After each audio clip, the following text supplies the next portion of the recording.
Bienvenue dans ce magazine. Comme chaque semaine, nous sommes ensemble pendant 26 minutes, le temps de faire le tour de l'Île-de-France et d'en découvrir ses richesses culturelles. Des événements à ne pas rater, des artistes à découvrir, des lieux à visiter. C'est tout de suite dans Grand Paris Culture. Dans ce numéro, nous vous emmènerons au festival Suresnes Danse à la rencontre de jeunes chorégraphes issus du hip-hop. Nous les suivrons en pleine répétition pour découvrir leur univers. Nous irons également dans la salle de concert Paul B à Massy à la découverte de Roby. Elle est auteure, compositeur et interprète. Entourée de ses musiciens, elle prépare la sortie de son premier album intitulé L'hiver et la joie. Et puis nous parlerons de Rouben Manica, ce jeune valdoisien âgé de seulement 20 ans qui a réalisé son premier long métrage de fiction et qui ne compte pas s'arrêter là. On démarre cette édition dans les Hauts-de-Seine avec le festival Suresnes Cité Danse. Pour sa 21e édition, cet événement reste fidèle à ses principes. Inviter et coproduire de la danse hip-hop. De jeunes danseurs sont accompagnés tout au long de l'année par le programme Cité Danse Connexion qui les aide à se réaliser professionnellement. Christophe Rigaud est allé à la rencontre de ces jeunes chorégraphes qui mêlent le hip-hop à la danse contemporaine. Direction le théâtre de Suresnes, Jean Villard.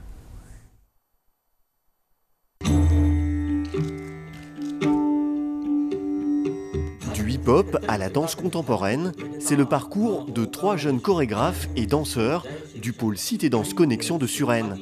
Farah El Maskini, Mathieu Hernandez ou Nabil Ouelhadj font partie des jeunes pousses de cette structure qui accompagne tout au long de l'année danseurs et chorégraphes.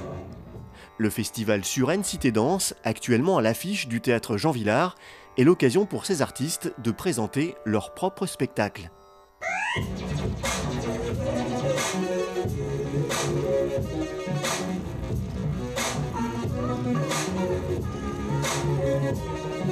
Tous les 3 viennent du hip-hop. Depuis une vingtaine d'années, la danse urbaine s'est largement ouverte aux autres styles, danse classique ou contemporaine, à l'image de Farah El Maskini, qui présente pour la première fois de sa jeune carrière un solo très personnel. Je vais parler de moi, je vais parler de mes angoisses, je vais parler de mon quotidien, je vais parler de mes origines. On aborde nos relations aux autres différemment à cause de tous ces facteurs-là, en fait, en fonction de tous ces facteurs-là. La difficulté du solo, c'est que naturellement, on va en venir à parler de soi, en fait, à parler de soi-même. Et du coup, ça demande une introspection, ça demande une remise en question, ça demande un questionnement sur soi qui fait qu'on n'a pas l'habitude de faire, en fait. Voilà. Une démarche toute nouvelle lorsque l'on vient de la danse urbaine. C'est ce qui a séduit Pascal Luce, qui a travaillé avec Farah sur ce solo en forme d'autoportrait. Farah, c'est une fille qui a un métissage particulier. Elle est d'un père marocain, berbère marocain, d'une mère vietnamienne, indienne, chinoise. Donc elle a un métissage particulier, une identité. Donc elle a un besoin aussi de recherche d'identité. Elle est née en France, elle est née en banlieue. Donc il y a quelque chose de fort par rapport à ses origines. Donc il y a ça, il y a ça. Il y a un rapport avec la danse et avec la communication, c'est-à-dire un rapport entre les émotions et les sensations et un rapport entre les mots et la parole. Mathieu Hernandez a découvert la danse par hasard. Autodidacte, il présente ici un solo autour d'un piano et d'un étrange tonneau. Je ne le fais pas parler dans le spectacle, mais effectivement dans ce que j'écris, dans mon petit scénario, c'est un certain Marco quoi, qui est un être avec qui je pourrais éventuellement dialoguer par la suite, quoi. Mathieu aussi vient du hip-hop, un genre qu'il s'est approprié pour ensuite créer son propre langage.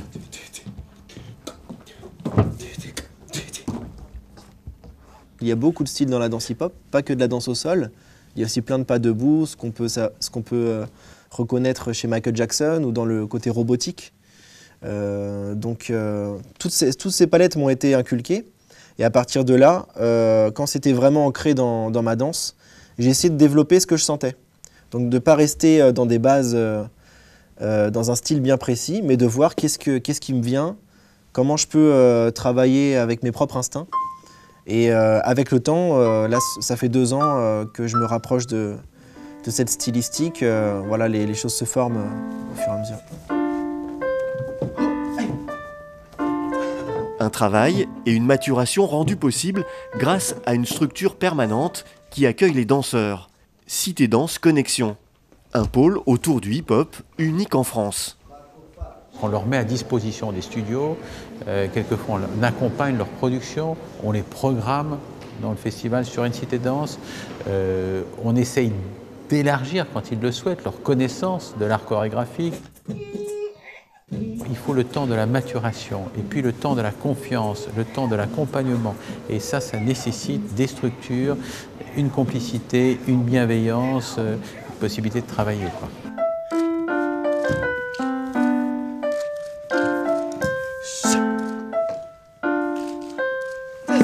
Pour le danseur Mathieu Hernandez, cette structure d'accompagnement est indispensable au développement de son travail. Quand tu te trouves ici avec un œil extérieur qui te dit, bah voilà, c'est bien d'avoir ton ressenti, ta façon de penser et de bouger, mais le public ne voit pas ce que tu imagines. Donc essaye d'être de plus dessiner tes mouvements, de pas trop réfléchir, d'être spontané, faire comme si à chaque fois c'était la première fois, le métier d'interprète, hein, comme chaque acteur au final. Donc je pense que le travail de scène m'a beaucoup appris. Et tu es quand même dans un lieu avec des lumières, avec un auditoire assez grand, donc déjà la vibration elle est différente. C'est pas comme si tu t'entraînais dans une salle de danse ou dans la rue, quoi.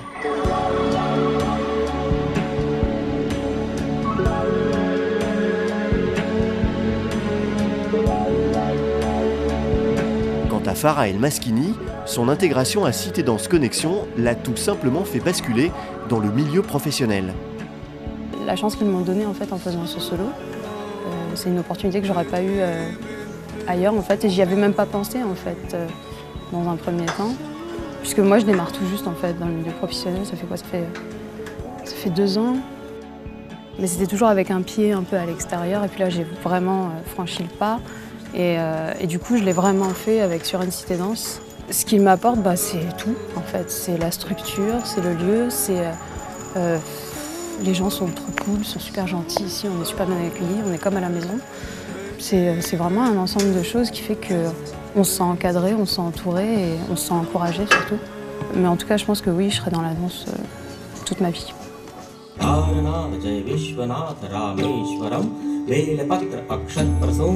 Pour sa 21e édition, le festival Sur une Cité Danse offre un impressionnant panorama de la danse contemporaine, une vingtaine de spectacles, 58 danseurs venus de tous les horizons pour des rencontres uniques à découvrir jusqu'au 3 février prochain. Connaissez-vous les frigos à Paris, un lieu mythique qui abritait les entrepôts frigorifiques de toute la capitale autrefois? Eh bien, cet endroit est aujourd'hui une friche industrielle. 120 artistes ont investi les anciennes chambres froides pour y établir leurs ateliers. L'association Art Ensemble présente jusqu'au 27 janvier l'exposition Frigo hors les murs, où ces artistes sont à l'honneur.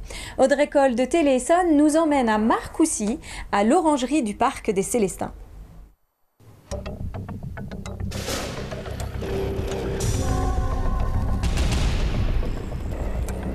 Les frigos, c'est donc une friche industrielle qui était destinée à contenir tous les denrées périssables qui pouvaient arriver sur la capitale. Des artistes ont occupé cet établissement, l'ont retransformé.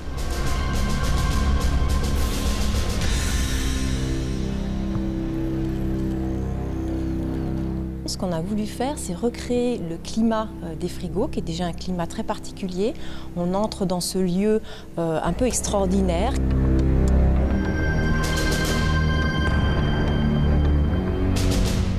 D'exposer avec toutes ces œuvres que vous voyez dans cette exposition, toute la profusion artistique qui peut ressortir d'un tel lieu. On rentre dans les ateliers et on a tous ces univers particuliers des différents artistes. Il y a 23 artistes qui sont représentés ici dans l'orangerie, plus une artiste qui a des statues qui ont été exposées à l'extérieur de la médiathèque à Marcoussis. On peut trouver des choses qui plaisent, des choses qui plaisent un petit peu moins, mais globalement, on peut toujours trouver dans cette exposition quelque chose qui attire et pour laquelle la sensibilité est exacerbée. On dit que la musique adoucit les mœurs, en tout cas c'est pour la SNCF une évidence. L'entreprise publique a installé un piano accessible aux voyageurs mélomanes en gare de Versailles-Chantier. Ici, c'est la musique qui se déplace vers son public, au grand plaisir des amateurs de notes classiques. C'est la deuxième expérience de ce type menée en Île-de-France. Explication avec Johanna Soudry et Patrick Jacques de Dixmude de TV Fil 78.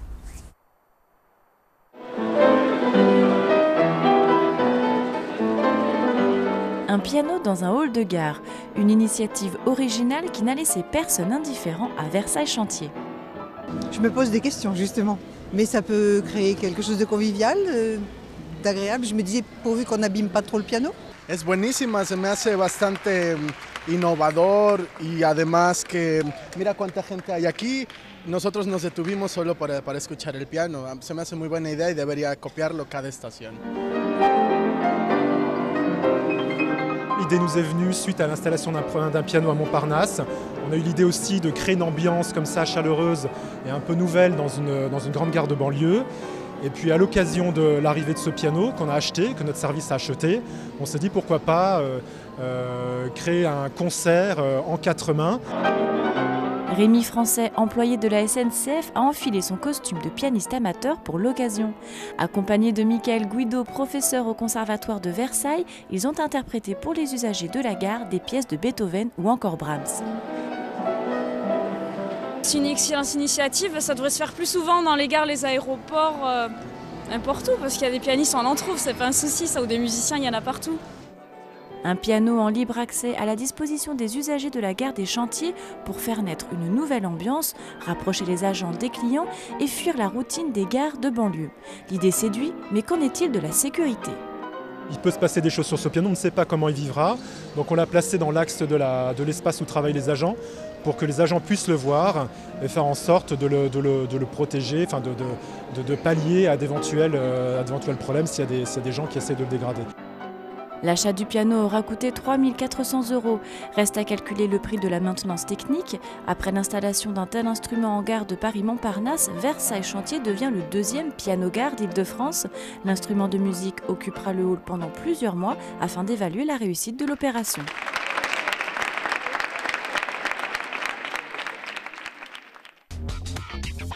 La pièce de théâtre Le Vicaire s'est jouée il y a quelques jours au théâtre André Malraux de Rueil-Malmaison. Ce texte parle de l'attitude du pape pendant la Seconde Guerre mondiale. La première mise en scène fait un scandale en Allemagne en 1963, puis inspire le film Amen de Costa Gavras. Aujourd'hui, la pièce ne suscite plus autant de critiques, mais réveille toujours les mémoires. C'est un sujet de Kevin Comte de Rai TV. Vous savez que depuis des mois, les Juifs de toute l'Europe sont exterminés méthodiquement. Les acteurs du Vicaire sont ici en pleine italienne. Comprenez, en répétition de dernière minute, juste avant l'entrée sur scène. Cette œuvre théâtrale pose la question controversée de la position du pape Pie XII pendant la Shoah. Au même moment, dans le hall du théâtre, les premiers spectateurs sont déjà là. Parmi eux, Madeleine et Jean, tous deux ont vécu la Seconde Guerre mondiale. Ils évoquent ensemble ce passé douloureux. Pie XII n'a jamais été... C'est un pape qui avait une double facette. Un politique, quoi. Non, mais il savait très bien ce qui se passait au niveau du Vatican. Oui. Enfin, Vatican, je veux dire. Le Vatican savait ce qui se passait un petit peu dans les camps. Le père de Jean a d'ailleurs été déporté pendant la Seconde Guerre mondiale et a survécu. À son retour des camps, il a souvent évoqué avec son fils la position du Saint-Siège à l'époque. Il s'est passé des choses qui n'étaient pas très bien au niveau du Vatican, tout ça. Pour Jean et Madeleine, il est désormais temps de prendre place dans la salle du théâtre. Très vite, tous les sièges sont occupés et les acteurs entrent sur scène. Bien que cet évêque ait dénoncé publiquement du haut de la chaire l'élimination des malades mentaux, Hitler a cédé après Calais. Mais l'Église est en droit d'exiger, puisqu'actuellement les évêques de la moitié de l'Europe soutiennent la croisade d'Hitler contre Moscou.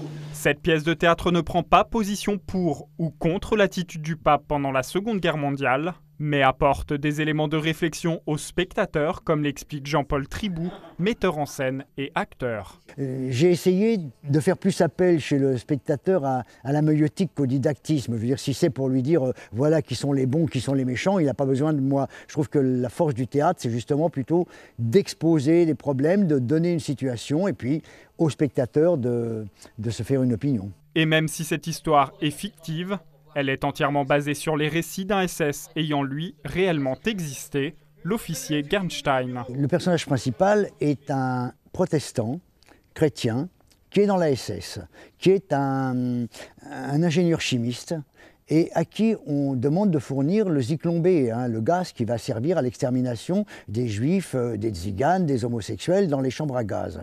Évidemment, sa conscience de chrétien se révolte à ça et il cherche à avertir le Vatican. Le Vatican va d'ailleurs apporter une réponse définitive à toutes les interrogations soulevées par cette pièce, puisque les archives secrètes du Saint-Siège seront publiées d'ici à 2014. La jeune Roby est auteure, compositeur et interprète. Entourée de ses musiciens, elle prépare la sortie de son premier album intitulé L'hiver et la joie. L'artiste est en résidence à Paul B dans la ville de Massy, une salle à l'image des scènes de musiques actuelles qui accompagnent les nouveaux talents dans leur processus de création. Roby et le directeur artistique de la salle de concert, M. Christian Maugin, sont au micro de Giuseppe Baggio de Téléson.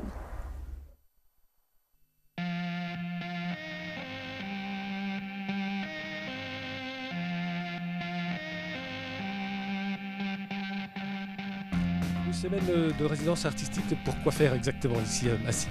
Alors une semaine de résidence pour préparer la tournée, surtout et en particulier une tournée qui va démarrer à la sortie de l'album le 4 février prochain. Premier album qui va s'appeler L'hiver et la joie. C'est une spécificité de Paul Bayard d'avoir des résidences artistiques? Non, c'est pas une spécificité de Paul Bayard, c'est une spécificité des salles de musique qui sont comme des SMAC et qui ont donc un devoir d'aider à la création, parce que bien entendu quand on fait de la diffusion, il faut que les spectacles soient créés. Pour que les spectacles soient créés, il faut des lieux pour les créer. Et donc voilà, on joue complètement notre rôle dans cette activité-là. Alors c'est vrai que nous on a fait quelque chose d'assez prépondérant dans l'activité de la salle. Enfin des salles, puisqu'on a la chance d'avoir 2 salles, donc c'est vrai qu'on peut développer beaucoup cette activité. Et comme on est très axé sur la découverte de nouveaux artistes, la création, etc., et ben voilà, ça tombe bien et on est vraiment dans notre rôle quand on fait ce genre de choses. C'est un nouveau projet, alors qui sont les artistes qui vous ont donné envie un peu de vous mettre à la chanson? Effectivement, c'est à la fois un projet qui n'est pas très vieux et mon envie et mon expérience remontent d'il y a un tout petit peu plus longtemps que la naissance de ce projet. Les artistes qui m'ont inspiré, ils sont divers et variés et ils vont de Brel, Brassens, Barbara à une première époque l'époque de l'enfance et des choses beaucoup plus rock dans un second temps. Qu'est-ce qui vous plaît dans le projet de Roby? Ce qui est intéressant de Roby, c'est sa singularité essentiellement. Voilà, c'est vraiment son point fort. Il y a des textes très bien écrits, une musique assez puissante. Et puis c'est vraiment une personnalité. On a besoin d'avoir des artistes comme ça, qui ont des références, mais qui ne sont pas ressemblants à tel ou à tel. Et c'est vraiment des artistes nouveaux qui arrivent avec un projet nouveau, avec des intentions nouvelles, avec des émotions nouvelles. Et c'est ça qui fait sa force. Alors, qui sont les amis qui vous accompagnent sur scène aux instruments? Alors c'est Bertrand Flamin qui se trouve jouer du clavier, de la guitare et Tom Bass-Kessler d'un côté. Et Valentin Durup à la basse, il se trouve qu'ils sont guitaristes tous les deux. Et c'est pas complètement anodin parce qu'ils apportent une façon de jouer ces instruments-là qui leur est propre et différente du fait même qu'ils soient guitaristes. Et moi je suis très sensible aux gens qui s'autorisent, qui s'autoproclament capables de jouer d'autre chose, de faire autre chose que ce que leur formation les a amenés à faire au départ. Vous avez réalisé un clip noir et blanc sur la chanson « On ne meurt plus d'amour ». Comment est née cette chanson ? Elle est née d'une rupture, elle est née du sentiment que j'allais en mourir précisément. Et autour de moi, je m'entendais dire que ça allait passer et que je n'allais pas en mourir. Et je trouvais ça finalement encore plus douloureux de me dire que j'allais y survivre à ça. Robbie, dans une étonnante renaissance, est maintenant prête à défendre son album L'hiver et la joie, qui sortira le 4 février. En avant-première, encore quelques images de Robbie en état de grâce. Cette chanson s'intitule « Où suis-je » ?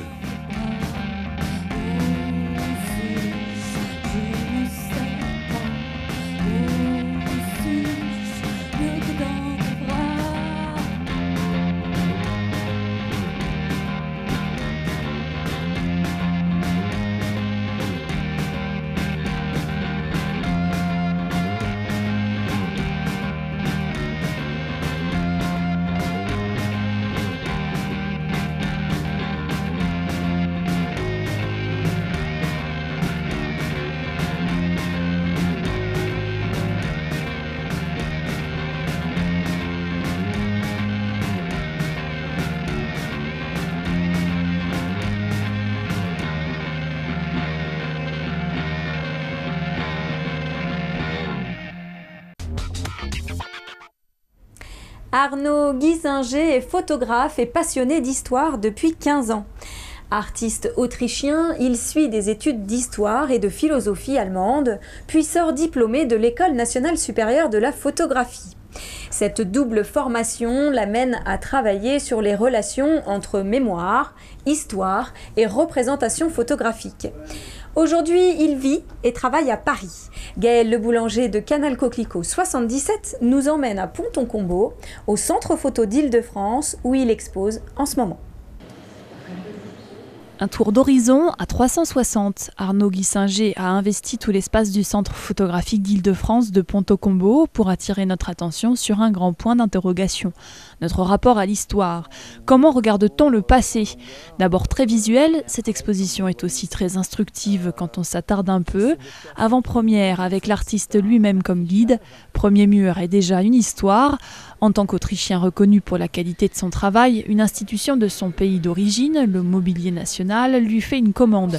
Celle de photographier les objets volés aux familles juives pendant la guerre et dont ces familles ont été dépossédées jusque dans les années 90, soit très longtemps après 1945. J'ai choisi de façon exemplaire 5 familles concernées par ce processus de spoliation et j'ai organisé d'après l'inventaire original de l'institution même ces biens qui sont parfois des biens avec une certaine valeur, des chaises, une machine à écrire, un tapis, mais parfois aussi des choses toutes simples qui n'ont pas beaucoup de valeur, mais qui ont certainement une valeur émotionnelle puisque ça appartenait donc à des familles chassées d'Autriche.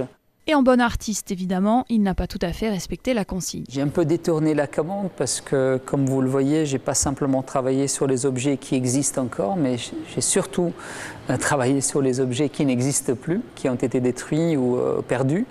Et donc ce mur donne un grand mur avec du vide et d'un manque et d'une absence. Une absence au caractère universel pour le spectateur, cette histoire autrichienne est aussi la nôtre en France. Et c'est bien là le geste de ce photographe, trouver l'écho en chacun de nous. D'ailleurs, l'artiste ne photographie pas que des objets, une salle est consacrée aux portraits de ceux qui regardent l'histoire défiler devant eux, de ceux qui la mettent en scène aussi. Entre l'Europe et l'Asie, les photographies vont pêle-mêle et nous dévoilent bien souvent la face cachée du passé, le présent dans lequel ils s'attardent. Vous voyez cette dame qui, exprès pour la prise de vue, a remis ses vêtements de la guerre et qui pose donc devant son hôtel sur lequel se trouve effectivement plein d'offrandes, mais aussi plusieurs photographies. C'est la façon dont on commémore les ancêtres et honorer aussi les ancêtres, donc c'est extrêmement important. Et si vous regardez de près cet hôtel, il est à la fois basé sur l'histoire parce qu'il y a les ancêtres, les photographies, mais il y a aussi des fruits, des fleurs, il y a le présent, donc c'est vraiment très symbolique pour moi. Chaque photo a ainsi fait l'objet d'une longue réflexion. Celle-ci est plutôt simple à comprendre, d'autres sont plus complexes. La visite se termine, il y aurait encore beaucoup à dire, tout un pan de mur notamment à explorer, celui consacré à un grand penseur allemand, Walter Benjamin, et à sa correspondance. Plus que des photos, Topoï est une installation qui vous tend les bras et n'attend que vos yeux et quand même un peu vos méninges, à découvrir tranquillement jusqu'au printemps. Cinéma maintenant avec une belle histoire, celle de Ruben Manica. À 20 ans, cet étudiant de l'Écart, qui habite Goussainville dans le Val d'Oise, signe son premier film. Behind You, derrière toi en français, raconte la vie de Karim, un jeune homme de 23 ans qui se fait rattraper par son passé. 10 ans après le décès de sa mère, il reçoit d'étranges appels, des menaces téléphoniques de la part d'un homme mystérieux. Suspense assuré pour ce thriller. Behind You participera à plusieurs festivals, dont le Festival de Cannes cette année, dans la catégorie premier long métrage. Angélique Boilet de VOTV l'a rencontré. À 20 ans, Ruben Manica signe Behind You, en français Derrière toi, un thriller tourné presque intégralement à Goussainville. Le film raconte l'histoire de Karim, un jeune qui vit en banlieue. Il vit avec sa petite amie, sa petite sœur, son petit frère. Et il est en train de chercher un job pour avoir de l'argent, pour sa petite famille. Sa mère, elle est décédée il y a 10 ans en accouchant de son petit frère. Donc lui et son frère, ils ne s'entendent pas bien. Et donc Karim a trouvé un job, tout se passe bien, et là il commence à avoir des appels. Monsieur Sweedy. Qui c'est? Qui je suis? Écoute, j'ai pris des années à te connaître. Karim Sweedy, 23 ans, vit avec sa copine Sabrina, son frère et sa sœur. Pour interpréter le rôle de Karim, le jeune réalisateur a choisi Karim Sweedy. Ils se sont rencontrés au sein de l'atelier théâtre de leur lycée. Behind You, c'est donc l'histoire d'un passé qui va ressurgir et faire de la vie de Karim un cauchemar. C'est passé un événement justement lorsqu'il était au collège et cela va ressurgir alors qu'il a 23 ans, une fiancée et 4 bouches à nourrir. Donc voilà, c'est intéressant de voir comment le passé, souvent, qu'on pensait enterré et plus vivant, ressurgir. 2 500 €, c'est le budget de ce film, dont 1 500 financés par Goussainville. L'aventure commence à la fin de l'année 2010. Après un court-métrage réalisé alors qu'il est encore au lycée, Ruben veut aller plus loin et faire un long-métrage. Entre novembre 2010 et avril 2011, le jeune Goussainvillois attaque l'écriture de son scénario. Le thriller est pour lui une évidence. J'aime bien voir les films à suspense, donc je me suis dit, pourquoi j'en ferais pas un, moi? Et où je peux en arriver? Et je me suis dit, on va faire un thriller de 1 heure. Je voulais pas faire un film compliqué, avec un thème tout simple, mais je m'inspire beaucoup des plans de Hitchcock. Le jeune cinéaste compte présenter son film à plusieurs festivals, celui d'Angers et d'Aubagne, et même celui de Cannes en 2013. En attendant, il a déjà attaqué l'écriture d'un nouveau film sur la justice française, avec le secret espoir de trouver un gros distributeur.